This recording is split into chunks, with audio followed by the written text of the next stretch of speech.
ଦେଖନ୍ତୁ ଯୋଉଭଳି ଭାବରେ ଏ ଦେଶରେ ଗରିବ ଶ୍ରେଣୀ ଲୋକଙ୍କୁ ସରକାର ଦବେଇବାକୁ ଚାହୁଁଛି, ପୁଞ୍ଜିପତିଙ୍କ ହାତରେ ଏ ଦେଶକୁ ବିକି ଦେବାକୁ ଚାହୁଁଛି।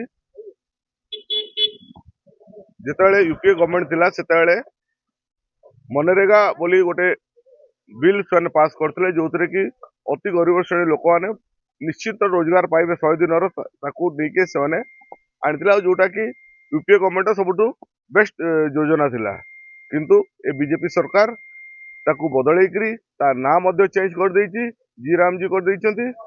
ଆଉ ଯୋଉ ଗ୍ୟାରେଣ୍ଟି ଥିଲା, ସେ ଗ୍ୟାରେଣ୍ଟି ଯୋଉ 100 ଦିନର ଗ୍ୟାରେଣ୍ଟି ଥିଲା ତାକୁ ମଧ୍ୟ ବନ୍ଦ କରିଦେଇଛନ୍ତି। ତାକୁ ଆମେ ବିରୋଧ କରିକିରି ଆମ 45 ଦିନ ହେଲାଣି ଗୋଟେ କାର୍ଯ୍ୟକ୍ରମ ଆମେ ହାତକୁ ନେଇଛୁ ମନରେଗା ଉପରେ। ଆଜି ସେଇ ବାବଦରେ ଆସିକି ଆମେ ରେଲି କରିକିରି କଲେକ୍ଟରକୁ ଗୋଟେ ମେମୋରାଣ୍ଡମ ଦେଇଛୁ କି ଏଇଟାକୁ ଚେଞ୍ଜ କରା ନ ଯାଉ, ଯୋଉଟା ଥିଲା ଆମର ମନରେଗା ସେଇଟାକୁ ପୁଣି ଚାଲୁ କରାଯାଉ ବୋଲି। ଏଟା ଜିଲ୍ଲା ସ୍ତର ନୁହେଁ, ଏଟା ଦେଶ ସାରା ଦିଆଯାଉଛି। ସମସ୍ତ ରାଜ୍ୟର ନିର୍ଦ୍ଦେଶ ହେଇଛି ଏଟାକୁ କରିବା ପାଇଁ।